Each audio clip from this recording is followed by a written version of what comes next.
Hello friends, welcome to civil engineering zone and YouTube channel. Friends, इस channel पे आपको civil calculation related हर video देखने को मिलती है। तो फ्रेंड, वीडियो शुरू करने पहले इस वीडियो को लाइक कर दें। अगर चैनल पर तो हमारे चैनल को सब्सक्राइब कर दें और बेल आइकन दबाना ना भूलिएगा, जिससे कि हर एक वीडियो की नोटिफिकेशन आपको मिलती रहे। तो फ्रेंड्स, आओ तो अपने मैं टॉपिक की और how to calculate quantity of PCC triangular shape. यानी कि हम ट्रायंगुलर शेप का कहीं पे भी कोई अगर एरिया है, वहां पे मैं रिक्वायर्ड कितना पीसीसी में मटेरियल लग जाएगा, सीमेंट सैंड और एग्रेड, इसको हम कैसे निकालें, इस बारे फुल डिटेल बताऊंगा। तो फ्रेंड्स, इन तक बने रहिएगा। फ्रेंड्स, यहाँ पे मैंने एक ये ट्रायंगुलर शेप का एरिया ले लिया है जिसमें कि हमें पीसीसी करना है। तो यहाँ पे इस पॉइंट से इस पॉइंट तक का यानी बेस जो है उसकी लेंथ जो है वो 25 मीटर है। और ये इस पॉइंट से यहाँ तक की लेंथ जो है अल्टीट्यूड जो कि ए से यहाँ दिखाया हुआ मैंने वो 25 मीटर है। और यहाँ पे जो थिकनेस में जो हमें करनी है पीसीसी वो 100 mm थिकनेस में करनी है। जैसे कि साइड में मैंने नोट भी किया हुआ है थिकनेस ऑफ पीसीसी 100 mm, जो कि यहाँ पे मैंने दिखाया हुआ है। यानी इस पॉइंट से यहाँ तक ये थिकनेस इतनी मोटाई में हमें पीसीसी करना है। बेस बी 25 मीटर, यहाँ से यहाँ तक ये दिखा हुआ है 25 मीटर, और एल्टीट्यूड है 25 मीटर। इस पॉइंट से यहाँ तक 25 मीटर है। ठीक है, इसमें जो हम पीसी कर रहे हैं उसका क्या रेशियो होने वाला है उसके ऊपर पूरा डिपेंड करेगा कितना हमारा क्या मटेरियल लगना है। तो रेशियो यहाँ पे मैंने लिया है 1:4:8। ठीक है, आपका जो भी गिवन डाटा होगा, जो भी रिक्वायर्ड रेशियो होगा, उसके अकॉर्डिंग आपको कैलकुलेशन करना होगा। तो सबसे पहले आप निकाल लीजिए क्या sum of ratio. Sum of ratio के लिए आपको क्या करना है 1 + 4 + 8, यानी कि जो आपका ये रेशियो है उन तीनों को आपको क्या प्लस कर लेना आपस में। 1 + 4 + 8 कर देंगे तो आ जाएगा आपका 13 निकल के आ जाएगा। तो रिक्वायर्ड यहाँ पे आपका कितना मटेरियल लगना है, कितना एम क्यूब, वो सबसे पहले आप कैलकुलेट कर लीजिए। तो वैल्यूम ऑफ पीसीसी हो जाएगा एरिया इंटू थिकनेस। एरिया यहाँ पे हम अलग से निकाल लेते हैं, ट्राइंगुलर शेप है क्योंकि हमारा, ठीक है, लेंथ इंटू ब्रेथ तो होगा नहीं। यहाँ पे होगा एरिया इक्वल टू 1/2, यानी कि ओवरऑल एरिया का हाफ। तो 1/2 इंटू बी इंटू ए, यानी कि ये बेस इंटू ए एल्टीट्यूड। ठीक है, तो ये आपका एरिया निकल के आ जाएगा। तो बस फॉर्मूले में रख देते हैं वैल्यूज सारी। Volume of PCC equal to 1/2 B into A into thickness. तो सारी वैल्यू आपको पता है। 1/2 बी आपका कितना है 25 मीटर, यहाँ पे ये रख दिया है। ए आपका 25 मीटर, उसको भी यहाँ रख दिया 25 मीटर, और इंटू 0.100 मीटर। ठीक है, ये जैसे कि यहाँ पे दिया हुआ 100 mm, उसको कन्वर्ट कर लेंगे अगर मीटर में तो निकल के आएगा 0.100 mm। ठीक है, अब इसको हम सॉल्व कर लेंगे तो 31.25 m3 ये हमारा वेट वैल्यूम है। लेकिन मटेरियल जो हम परचेस करते हैं मार्केट से वो किस में करते हैं, ड्राई फॉर्म में करते हैं। तो इस मटेरियल को हमें ड्राई फॉर्म में करना होगा, क्योंकि ड्राई फॉर्म में जब हमारा मटेरियल होता है उसके अंदर एयर वायर्स वगैरह होती हैं। प्लस जब हम कन्वर्ट कर रहे हैं तो एक चीज का हमें और ध्यान रखना है कि जब भी हम साइड पे अपने पीसीसी करते हैं या मटेरियल मंगवाते हैं, कुछ मटेरियल वगैरह हमारा साइड भी क्या वेस्टेज वगैरह भी जाता है। तो इन चीजों को, सारी चीजों को हमें ध्यान में रखते हुए अपने वेट वैल्यूम को ड्राई में कन्वर्ट करना होता है। तो convert wet volume to dry volume, इसके लिए आपको सिंपली क्या कर लेना है, जो आपका ये वैल्यूम निकल के आया है वेट वैल्यूम, उसमें 1.54 से आपको मल्टीप्लाई कर लेना। जैसे कि यहाँ पे मैंने किया हुआ 31.25 m3 में 1.54 से हम मल्टीप्लाई कर दे रहे हैं।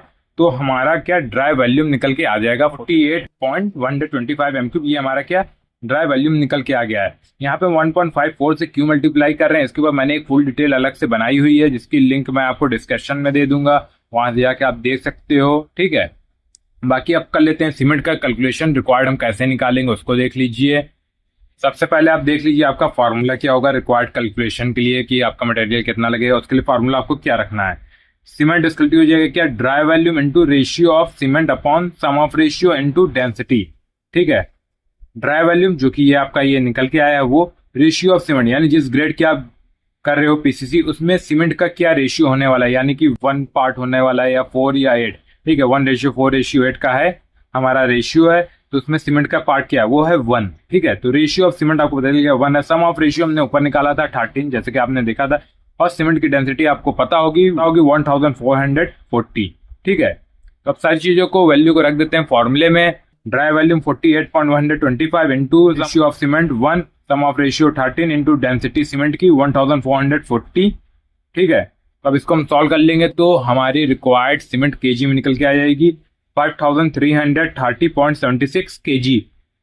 ये हमारी सीमेंट किस में निकल के आई है, केजी में। लेकिन परचेज जो हम करते हैं बैग में, तो बैग में कन्वर्ट कर लेते हैं सीमेंट के वेट को।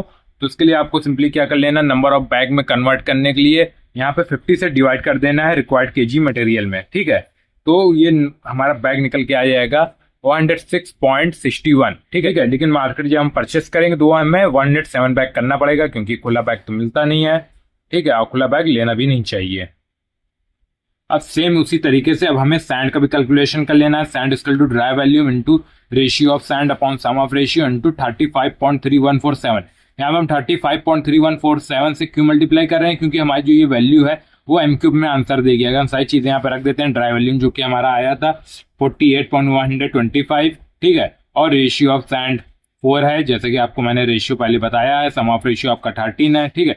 इतना अगर हम सॉल्व करेंगे तो हमारा जो आंसर आएगा वो एम क्यूब में आएगा। लेकिन अगर हम 35.3147 से अगर मल्टीप्लाई कर देते हैं तो हमारा आंसर जो है वो क्यूबिक फिट में आएगा, क्योंकि मार्केट से हम परचेज जब करते हैं सैंड तो क्यूबिक फिट में करते हैं। तो यहाँ पे हम 35.3147 से यहाँ पे मल्टीप्लाई कर रहे हैं। 48.125 ड्राई वॉल्यूम हो गया, रेशियो ऑफ सैंड 4 हो गया, सम ऑफ रेशियो हमारा 13 हो गया, इंटू 35.3147। तो इसको हम सॉल्व कर लेंगे तो आ जाए कितना 522.92 क्यूबिक फीट। ये हमारी रिक्वायर्ड सैंड आ गई। 1 क्यूबिक मीटर जो है वो इक्वल होता है 35.3147 क्यूबिक फीट के, ठीक है। इसीलिए यहाँ पे 35.3147 से मल्टीप्लाई कर रहे हैं। अब सेम इसी तरीके से हम एग्रीगेट का भी कैलकुलेशन कर लेते हैं। फॉर्मूला सेम हो जाएगा, aggregate equal to dry volume into ratio of aggregate upon sum of ratio into 35.3147। Dry volume आपको मालूम है 48.125 और रेशियो ऑफ एग्रीगेट कितना हमारा 8 है, सम ऑफ रेशियो हमारा 13 है। 35.3147 से क्यों मल्टीप्लाई कर रहे हैं, क्योंकि हमारी जो वैल्यू है वो कन्वर्ट हो जाए किसमें, क्यूबिक फिट में, ठीक है। तो सारी वैल्यूज को रख देते हैं। 48.125 into ratio of aggregate 8, sum of ratio 13 into 35.3147। अब इसको हम सॉल्व कर लेंगे तो हमारी रिक्वायर्ड एग्रीगेट क्यूबिक फिट में आ जाएगी 1045.85 क्यूबिक फिट। ये हमारी रिक्वायर्ड एग्रीगेट निकल के आ गई है। कमेंट में आप लोग मुझे जरूर बताइएगा कि 8.125 क्यूबिक फीट मटेरियल में कितना हमारा वाटर रिक्वायर्ड होगा, ये कमेंट में मुझे जरूर बताइएगा। तो फ्रेंड्स ये था रिक्वायर्ड पीसीसी क्वांटिटी निकालने का ट्रायंगुलर शेप में। तो आई होप फ्रेंड्स आपको वीडियो अच्छी लगी हो तो इस वीडियो को लाइक करें और हमें कमेंट करके जरूर वीडियो आपको कैसी लगी और इस वीडियो को ज्यादा से ज्यादा शेयर करिएगा। थैंक फॉर वॉचिंग, मिलते हैं नेक्स्ट वीडियो में।